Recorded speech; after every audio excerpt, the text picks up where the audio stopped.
के घर के अंदर जो मंदिर है वहां 4 भगवान की देवताओं की मूर्त है और किसी के यहां 440 आदि आदि। तात्पर्य सीधा सीधा समझने का है कि आपको यह मालूम होना चाहिए कि आप किस देवता किस भगवान की आपको सेवा करनी है, पूजा करनी है। पंचदेवोपासना हमारे यहां बताई गई है। 5 देवों की उपासना हर मनुष्य को करनी चाहिए।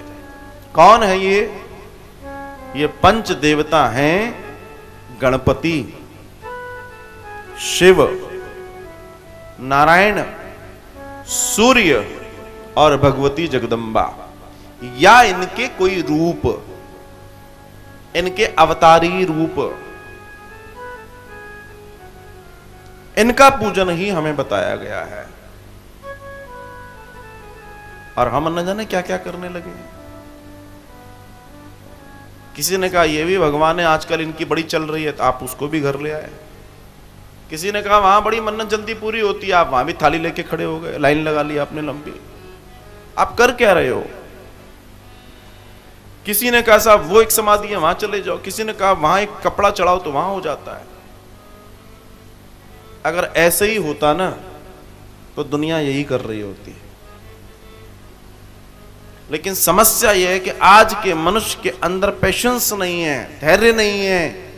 वो रातों रात शॉर्टकट ओवरनाइट सक्सेस चाहता है, और ये ओवरनाइट सक्सेस कभी सक्सेस नहीं होती। आप भूत पलीत प्रेत पूजोगे और आप कहो कि आपके जीवन में सुख आ जाए। शास्त्र कहता है, धर्म कहता है, भूत प्रेत पलीत कब्र समाधि आदि इत्यादि पूजने वाले व्यक्ति के पितृ कभी शांत नहीं होते, और उसको भी पितृ योनि में जाना पड़ता है, उसको भी प्रेत योनि में जाना पड़ता है। जो भगवान के अलावा किसी को पूजता है और उसकी कभी मुक्ति नहीं होती। गीता पढ़िए, गीता में भगवान कह रहे हैं, भगवान कह रहे हैं। और इस स्थिति को जो नहीं समझा, आप समझ लेना गड़बड़ हो जाएगी।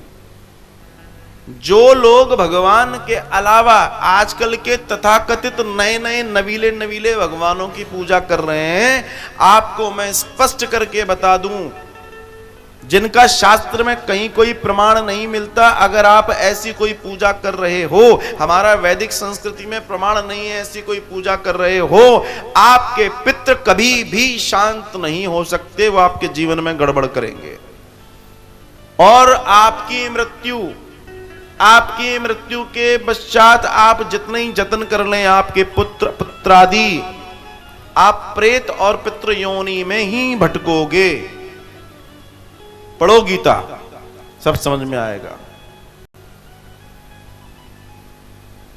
अब आपको क्या करना है, दिस इज योर चॉइस, आपकी चॉइस है, आपका निर्णय है।